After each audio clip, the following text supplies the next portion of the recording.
अस्सलाम वालेकुम my YouTube family, कैसे हैं आप सब लोग। आज की ये वीडियो बहुत ही इन्फॉर्मेटिव है उन लोगों के लिए जो सीएसएस की प्रिपरेशन करना चाहते हैं, जिन लोगों को ये नहीं पता कहाँ से गाइडेंस लें, कहाँ से स्टार्ट करें, कहाँ से क्या करें। तो मैं आप लोगों को बहुत ही छोटी सी बातें बताऊंगी जो कि काफ़ी आपके लिए फ़ायदेमंद होंगी। मे भी कुछ लोगों के लिए हों, कुछ लोगों के लिए ना हो। सबसे पहले हम बात करते हैं सीएसएस की। सीएसएस क्या है? सीएसएस की एब्रिविएशन क्या है? Central superior services. ये पूरे पाकिस्तान से लोग सिलेक्ट होते हैं इसमें, ठीक है। ये कोई नहीं है कि पंजाब के लोग अलग होंगे, सिंध के लोग अलग होंगे। आपके पास जो भी डोमिसाइल होगा आप इस पर अप्लाई कर सकते हैं।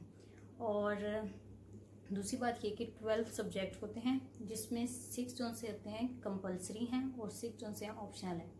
एक क्वेश्चन मेरे से मैंने पोस्ट लगाई थी कुछ मंथ्स पहले। उसमें मैंने कहा था कि जिन जिन लोगों के सीएसएस रिलेटेड क्वेश्चंस हैं वो मेंशन कर दें, ताकि मैं आप लोगों के तमाम क्वेश्चंस के जवाब एक वीडियो में दे दूंगी, ठीक है। तो बहुत कम लोगों ने उसमें क्वेश्चन पूछे थे, क्योंकि बहुत कम लोग हैं मेरे इंस्टा पे जो कि सीएसएस में इंटरेस्टेड होंगे। ज़्यादा तो मेकअप और फैशन वाले ही हैं, ठीक है। तो पहला क्वेश्चन मुझे जो आया था वो ये था कि एज लिमिट क्या है। एज लिमिट है 21 to 30 ईयर्स तक, ठीक है। बेतहाशा उम्र है।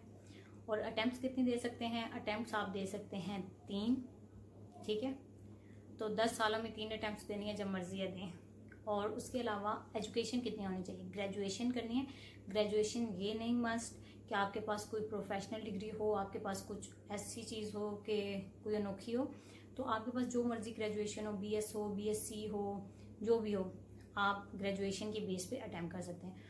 और आपको कोई फर्स्ट डिवीजन नहीं चाहिए उसके लिए आपको 60% मार्क्स, यानी आपकी ग्रेजुएशन में भी कोई एक्स्ट्रा ऑर्डिनरी मार्क्स नहीं चाहिए, ठीक है। तो आपने 60% मार्क्स होंगे ग्रेजुएशन में, तो आप सीएसएस के लिए अप्लाई कर सकते हैं। बल्कि मेरे ख्याल से 45% मार्क्स हैं, ठीक है। ये वाला आप सीएसएस फोरम से कंफर्म कर लीजिएगा, ठीक है। सीएसएस फोरम एक वेबसाइट है जहाँ पे A to Z सारी डिटेल्स दी गई हैं। वहाँ पे सीएसएस का सिलेबस भी दिया गया है, सब सब्जेक्ट्स का, ठीक है। कंपल्सरी जोन से होते हैं वो सारी दुनिया के सेम होंगे, ठीक है। जो भी मतलब जिस मर्जी प्रोविंस से बच्चा आ रहा है उन सबके सेम होते हैं कंपल्सरी में कोई डिफरेंस नहीं होता। ऑप्शनल जोन से हैं, ऑप्शनल में डिफरेंट ग्रुप है, उनमें से आप सिलेक्ट कर सकते हैं। 600 मार्क्स के आपने ऑप्शनल सब्जेक्ट सिलेक्ट करने होते हैं। वो आप अपने इंटरेस्ट की बेस पे, स्कोरिंग की बेस पे और जो भी आपको ना क्राइटेरिया अच्छा लगता है उसकी बेस पे करें। वैसे स्कोरिंग सब्जेक्ट रखने चाहिए। मैंने जो रखे थे स्कोरिंग रखे थे, अपनी फील्ड से रिलेटेड तो सब्जेक्ट्स थे नहीं, तो इस वजह से मैंने जो स्कोरिंग आ रहे थे लास्ट 2-3 ईयर्स के रिजल्ट दे के उनकी बेस पे मैंने वो सब्जेक्ट चूज कर लिए थे, ठीक है। और जब लोग पूछते हैं कि कितने अरसे में तैयारी होती है, तो इसका कोई जवाब नहीं है। मैंने 3 महीनों में तैयारी की थी, ठीक है। 3 महीनों में मैं सीरियस हुई थी। प्लान भी मैंने अगस्त के बाद बनाया था। अगस्त में हमारी डिग्री कंप्लीट हुई थी और सितंबर में मैंने 2-3 इंटरव्यू दिए थे। मेरी मर्जी की पे नहीं मिली थी, मैंने कहा चलो सीएसएस दे देते हैं। तो हमने सीएसएस के सब्जेक्ट डिसाइड किए, स्कोरिंग वगैरह देखते देखते तो मतलब टाइम इतना रह गया था, 3 महीने रह गए थे। फिर बुक्स डिसाइड करनी थी, ठीक है। उन्होंने सिलेबस दिया होता है, अब आप पे है आपने कैसे तैयारी करनी है, ठीक है। और इंग्लिश कोई एक्स्ट्रा ऑर्डिनरी नहीं चाहिए। बहुत से लोग होते हैं वो पूछ रहे होते हैं इंग्लिश कैसी चाहिए, एक्स्ट्रा ऑर्डिनरी चाहिए क्या, AO लेवल्स वाले कर सकते हैं? नहीं जी, मैंने गवर्नमेंट स्कूल से किया था मैट्रिक, उसके बाद FSC तो नंबरों की बेस पे ही प्राइवेट कॉलेज में हो गया था, वरना वो भी गवर्नमेंट से ही होना था। और उसके बाद जब हमने यूनिवर्सिटी में 5 साल की डिग्री की तो तब भी इंग्लिश नहीं था, ठीक है। हमने 5 सालों में इंग्लिश नहीं पढ़ी थी, ठीक है। तो FSC तक जो इंग्लिश पढ़ी थी वही काम आई सीएसएस में।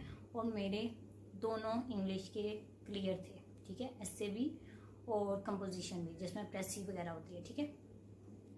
तो आप लोगों की इंग्लिश अच्छी होनी चाहिए, टेंस वगैरह सारे सही होने चाहिए। बाकी एक्स्ट्रा ऑर्डिनरी लफ्ज ना भी हों तो चल जाता है, ठीक है। आप मेरे इंस्टा को भी विजिट कर सकते हैं, वहाँ पे भी 100 गलतियाँ नहीं करी होंगी, लेकिन मेरे क्लियर हो गया था इंग्लिश। बाकियों का भी हो जाएगा, इतना कोई मुश्किल नहीं है, ठीक है। तो आप लोगों ने सिर्फ फोकस होकर तैयारी करनी है और कोई इधर उधर जाने की ज़रूरत नहीं है। 10 ट्विटर चेंज कर रहे होंगे और आप लोग इधर से भी ले लो, ये भी मटेरियल ले लो। आपने सिर्फ टॉपिक को अपने को फोकस करना है, आपने उसकी पॉइंट बना लेने हैं, ठीक है। क्योंकि दिन में 2-2 पेपर्स होते हैं, तो इस वजह से आपके सिर्फ पॉइंट्स ही काम आएंगे। आपने जो तैयारी करनी है पेपर से पहले करनी है, आखिरी दिन सिर्फ आप अपने पॉइंट्स को ही एक दफ़ा गो थ्रू कर सकेंगे, बस इतना ही हो सकेगा, ठीक है।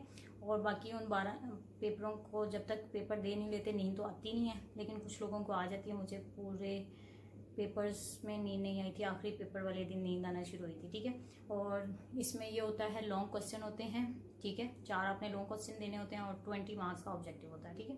ये सब पेपर्स में ऐसा होता है जी। ऐसे के अलावा सब पेपर्स में 20 मार्क्स का ऑब्जेक्टिव आता है, ठीक है। ऑब्जेक्टिव आपकी किस्मत में आता हो या नहीं, वरना लॉन्ग क्वेश्चन पे आप निकल जाते हैं, CSS क्लियर हो जाता है। 600 नंबर लेने होते हैं 1200 में से, तो आप क्वालिफाई कर जाते हैं CSS, ठीक है। 40 नंबरों वाला पास होता है जो कंपलसरी हैं, और ऑप्शनल में जो उनसे हैं 33 मार्क्स लेने होते हैं, ठीक है। तो इतना कोई मुश्किल नहीं है, सर पे नहीं सवार करना। और जो सी तैयारी है मैंने 3 महीनों में की थी, लेकिन मैंने अच्छे तरीके से की थी। मैं सुबह से शाम तक पढ़ती रहती थी, ठीक है, बस थोड़ी छोटी मोटी ब्रेक्स ले लेती थी। अब वो डिपेंड करता है बंदे का अपना स्टेमिना कितना है, वो कितने घंटे पढ़ सकता है। आप चाहें तो 3 महीनों में तैयारी कर सकते हैं, आप चाहें तो 3 साल में तैयारी कर सकते हैं, ठीक है। 3 आपके पास चांस हैं, तो आप 3 साल के गैप से भी दें तब भी हो जाएगा। लेकिन ये मैं नहीं कह रही कि आपने 3 की 3 जो उनसी हैं अटैम्प्ट्स पूरी करनी है, तो आपने अच्छे तरीके से तैयारी करनी है। 1 साल लगा लें और अच्छे तरीके से पेपर दें, ठीक है। और best of luck to all जो कि अब अपीयर होने जा रहे हैं, फेब में होते हैं पेपर्स। और उसके अलावा जो न्यूज़पेपर का कहते हैं, न्यूज़पेपर पढ़ें या ना पढ़ें आपकी अपनी मर्जी है, लेकिन अगर वो पढ़ लेंगे तो आपको थोड़ा करंट अफेयर जो सा अपडेट हो जाएगा। उसके अलावा जो सा है ओपिनियन वाला पेज पढ़ लिया करें, सारी नहीं पढ़नी, मेन पॉइंट्स पढ़ने हैं, वो आपके पेपर में काम आ सकते हैं, ठीक है। और ये इतना ही है न्यूज़पेपर का काम। न्यूज़पेपर में से पेपर नहीं आता, ठीक है। पता चले सारी बुक्स छोड़ के न्यूज़पेपर को पढ़ना शुरू हो जाए। मैंने बहुत से टीचर्स देखे हैं जी, कहेंगे न्यूज़पेपर पढ़ लो, डॉन पढ़ लो, ये पढ़ लो, वो पढ़ लो। मैंने भी डॉन ले लेके रखा हुआ था। एक दिन हो जो मैंने न्यूज़पेपर पढ़ा, नहीं पढ़ा था भाई। उसका एक कॉलम पढ़ो तो उसमें से 10 तो ऐसे वर्ड निकल आ जाते हैं जिनके मीनिंग ढूंढने पड़ जाते हैं। वो अगर टाइम हो तो आप पढ़ना शुरू कर दें। अगर 1 साल ले रहे हैं तैयारी के लिए, आप साथ साथ न्यूज़पेपर पढ़ें, साथ साथ अपनी तैयारी भी करें। लेकिन आखिरी 3 महीनों में तैयारी करें तो फिर सिर्फ अपना सिलेबस ही पूरा करें, ठीक है। और बस इतना कुछ ही था। अगर आप लोगों ने और कोई टिप्स लेनी है तो वो भी मैं आपको बता दूंगी, क्योंकि इस्लामियात में काफ़ी लोग फेल होते हैं और इस्लामियात में मैं पास हो गई थी, 56 मार्क्स थे मेरे। और उसकी भी बहुत छोटी छोटी टिप्स हैं, वो भी मैं आपको बता दूंगी। अगर आप लोगों ने वो टिप्स चाहते हैं कि मैं बताऊं, इंग्लिश से रिलेटेड छोटी छोटी टिप्स बताऊंगी और इस्लामियात से रिलेटेड अगर आप चाहते हैं कि मैं आपको बताऊं, तो इस वीडियो को लाइक करें और मेरे चैनल को सब्सक्राइब करें। जब तक 1000 व्यूज़ नहीं होंगे मैं कोई इंग्लिश पे नहीं बना रही वीडियो, ना ही इस्लामियात पे, ठीक है। तो आप लोगों ने पहले इस पर 1000 व्यूज़ करने हैं, उसके बाद हम आगे टिप्स शेयर करेंगे। तब तक के लिए अल्लाह हाफिज़।